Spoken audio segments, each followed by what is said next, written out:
Former president of a university, I want to ask you, how big is the problem of liberal bias and abuse on the American campus right now, and what can students do about it?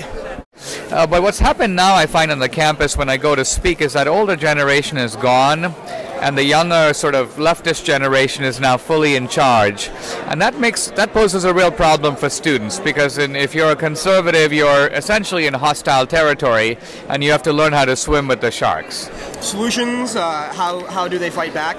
The solution is not to placidly accept what's going on, but to think of creative ways to fight back. When we were in college, we became, renegades and guerrillas in a way, and you have to be, because if you're a conservative and you're on a liberal campus and you conserve, you're going to end up conserving liberalism. Final follow-up to that. At conservative schools like Hillsdale or Grove City or like King's, they tend to hire completely conservative faculty administrators like yourself.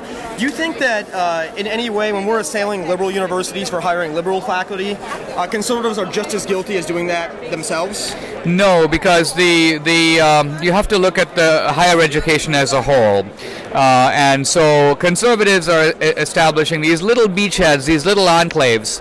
If you're asking me, are they sufficient? No. Ultimately, Hillsdale or King's College can't threaten the mainstream of academia. And I do agree that if you're a conservative scholar, there may be great value in going to teach at Tulane or Ohio State, rather than just simply going into a conservative camp where you're less needed. You're more needed in the mainstream.